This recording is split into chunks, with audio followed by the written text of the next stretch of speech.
Mes chers amis, bonjour. C'est Gerpi Lafaille, un de vos amis qui vous aime. À vous tous qui suivez cette vidéo, à vous tous qui êtes abonnés à cette chaîne, je vous rappelle que j'ai le grand plaisir de vous avoir comme ami. Bienvenue à la 50e vidéo où nous partageons ce sujet, nous et notre vie sur Terre.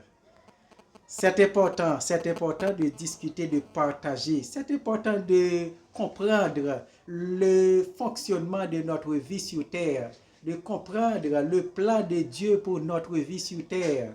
Cela nous permet de faire le choix qu'il faut pour avoir la vie la plus heureuse depuis sur la Terre jusqu'à dans l'éternité.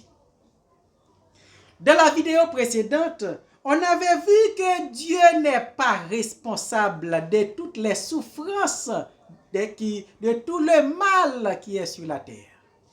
Dieu n'est pas responsable parce qu'il a donné la terre, il a confié la terre à l'homme. Mais l'homme en fait une mauvaise gestion. Il a confié la terre et tout ce qui s'y trouve à l'homme. Et l'homme en fait une mauvaise gestion. L'homme détruit la planète. L'homme développe des comportements, des attitudes contraires à la vérité. Et chaque attitude contraire à la vérité produit des conséquences regrettables qui font souffrir, qui détruisent l'environnement. Dieu n'est pas responsable. Et Dieu, dans sa justice, il ne peut pas empêcher à l'homme de prendre ses décisions selon ses propres désirs. Parce qu'il avait donné la domination à l'homme. L'homme est l'autorité sur la terre. Donc Dieu ne peut pas venir empêcher à l'homme de prendre des décisions sur la terre d'où il est autorité. Il est un Dieu de justice. Il ne peut pas empêcher ça. Donc c'est pourquoi dans les sociétés, on peut voir que l'homme, ils agissent selon leur volonté. Lorsqu'il y a des comportements, des attitudes qui représentent une menace pour la vie sur la terre, les lois de la communauté interdisent les comportements ou bien les actions qui menacent la vie de l'homme.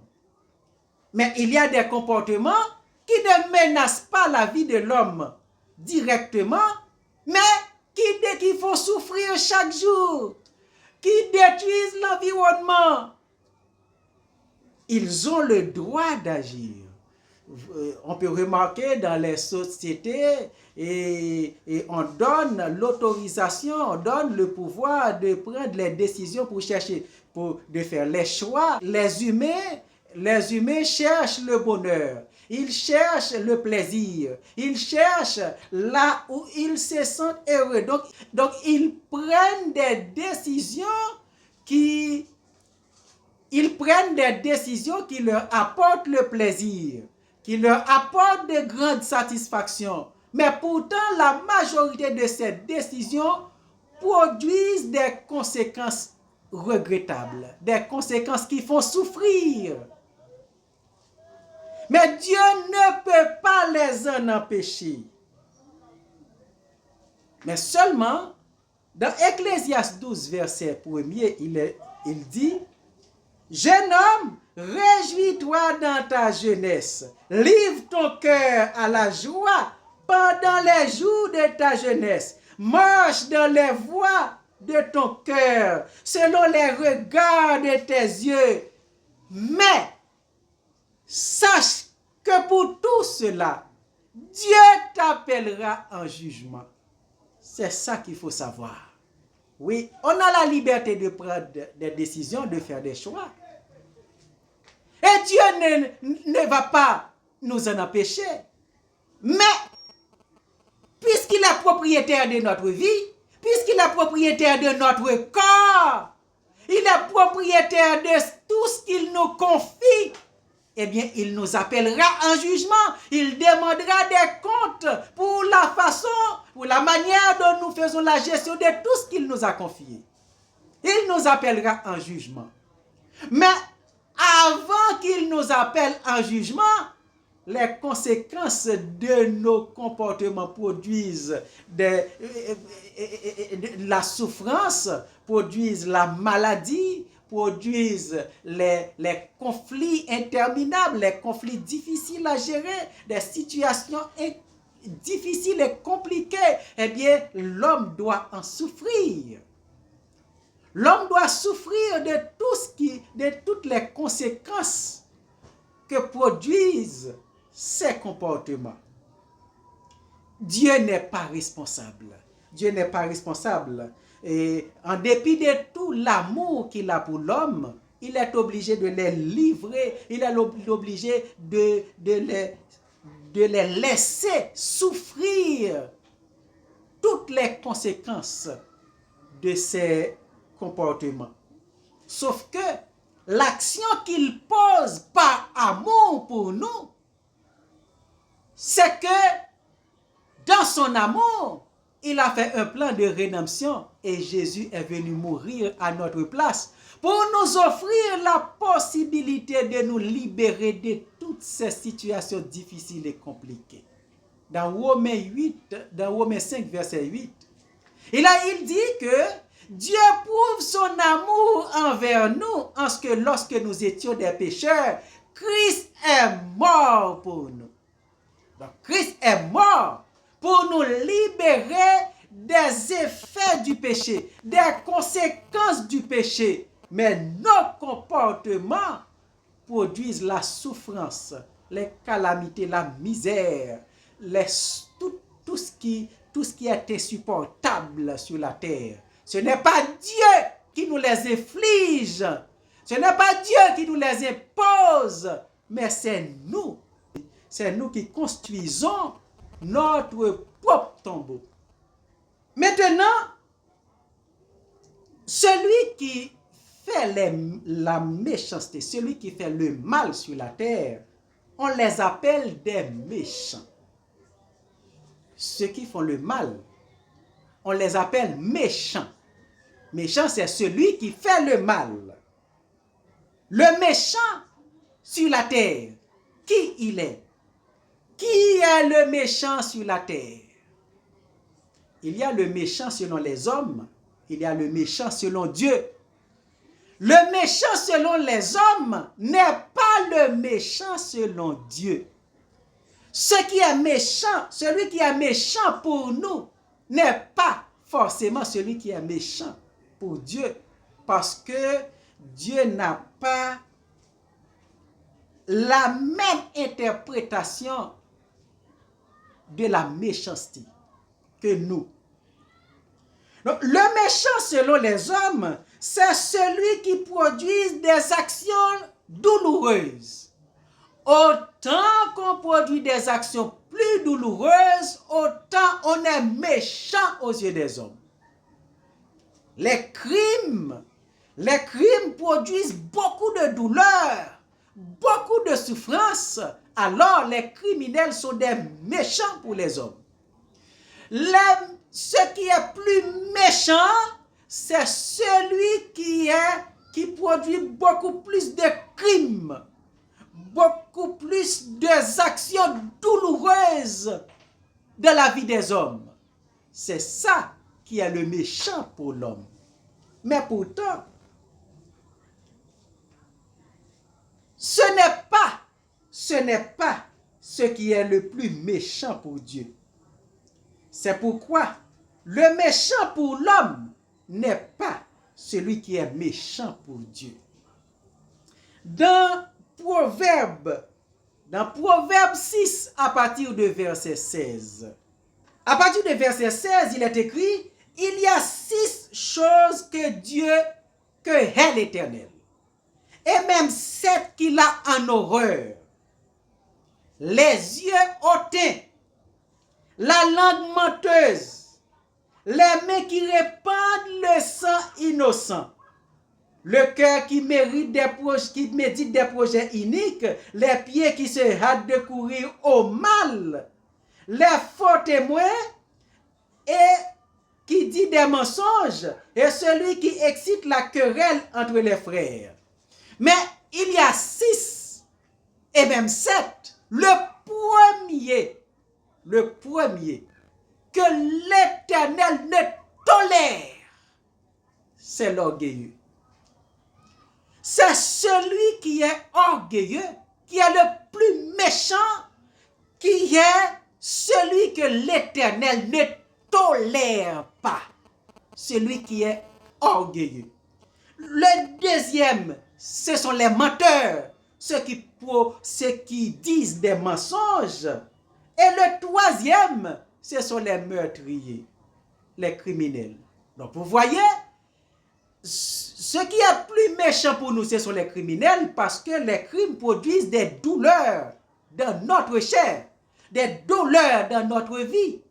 Mais pourtant, pour Dieu, c'est celui dont le cœur est élevé, c'est celui qui est orgueilleux, c'est lui qui est le plus méchant pour Dieu, c'est lui que Dieu ne tolère. Dans Daniel chapitre 4, on peut remarquer la réaction de Dieu par rapport à l'attitude de Nebuchadnezzar, le roi de Babylone. Babylone était un grand empire. Il a conquis des nations, beaucoup de nations. Et lorsqu'il conquit les nations, eh bien, il fait beaucoup de crimes. Nebuchadnezzar est un grand criminel. Il détruit beaucoup de nations pour les assujettir. Lorsque il envahit les nations, eh bien, ils pillent, ils tuent, ils violent, ils font toutes sortes de crimes sur les innocents. Mais autant qu'il fait tout ça, Dieu le tolère. Ok? Dieu le tolère. Il n'est pas allé trop loin pour Dieu. Mais un jour, alors qu'il était dans son palais, il exprimait un sentiment hautain. Il parlait de son orgueil. Dans Daniel chapitre 4, à partir de verset 29, il est écrit: au bout de 12 mois, comme il promenait dans le palais royal à Babylone, le roi prit la parole et dit: n'est-ce pas ici Babylone la grande que j'ai bâtie comme résidence royale par la puissance de ma force, pour la gloire de ma magnificence? Il parlait ainsi de lui-même. Il est en train de s'élever. Au verset 31, il est écrit: la parole était encore dans la bouche du roi, qu'une voix descendit du ciel: apprends, roi Nebuchadnezzar, qu'on va t'enlever le royaume. Au moment où il s'élève, au moment où il parle de lui de manière orgueilleuse, le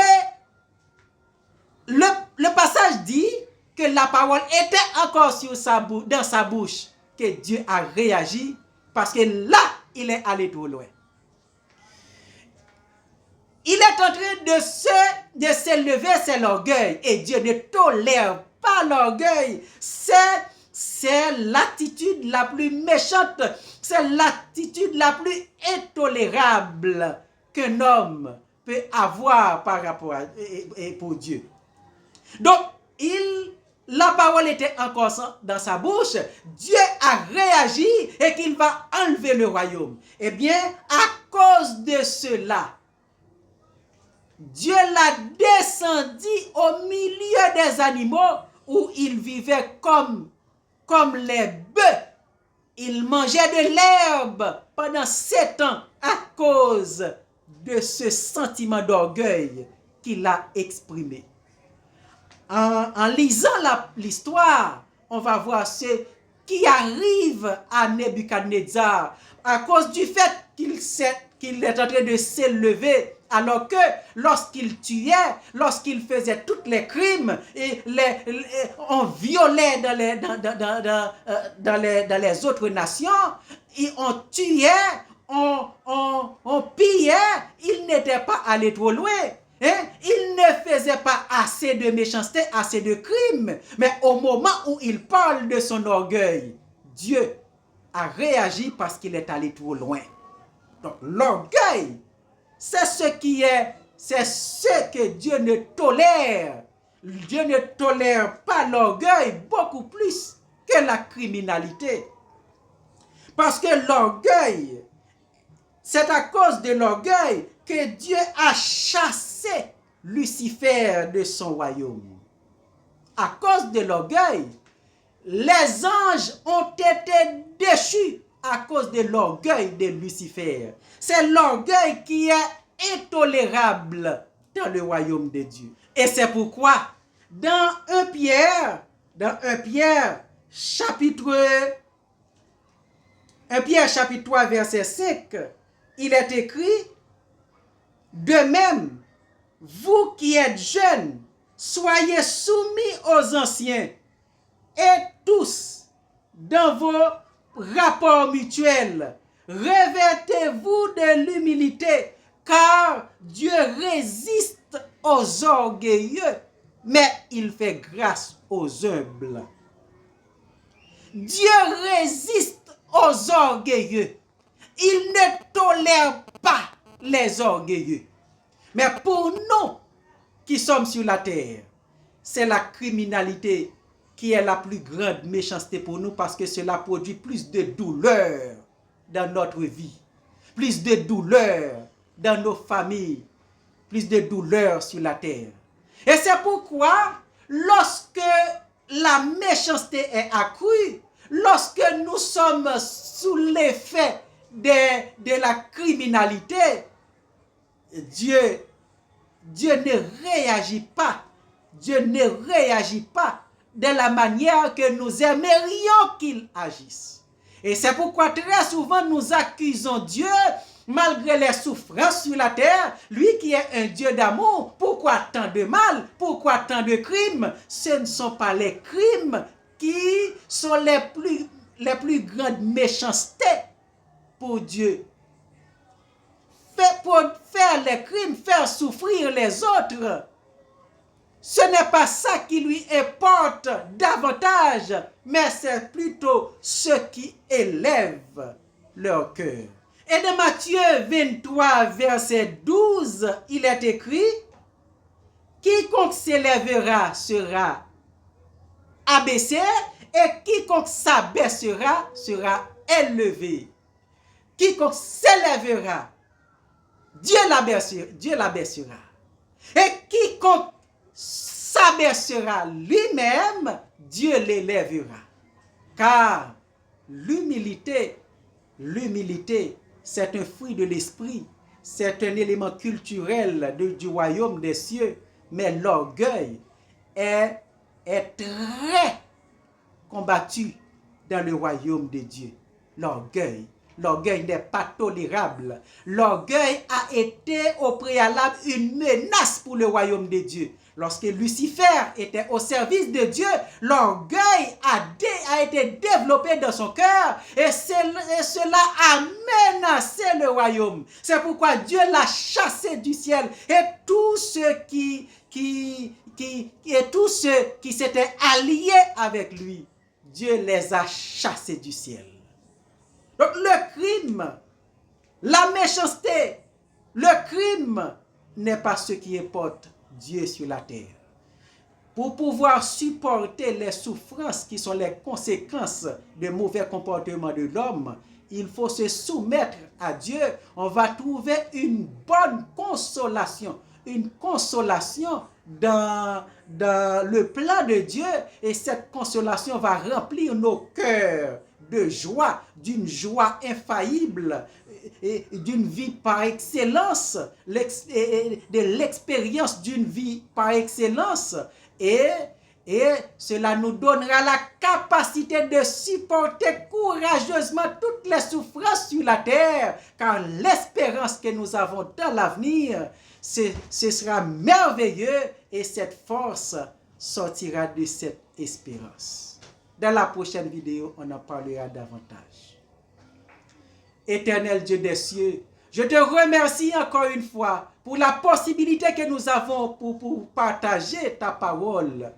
Et je te remercie pour tous les amis que nous avons rencontrés sur ce réseau social. Permets, oh Dieu, que toutes les paroles que nous partageons puissent servir, puissent utiliser à bon escient pour sauver des vies. Au nom de Jésus, je te prie. Abonnez à la chaîne si vous n'êtes pas encore abonné, ajoutez un like et dans vos commentaires, faites part de vos appréciations ou de vos suggestions. Et je vous dis à bientôt. Que Dieu vous bénisse.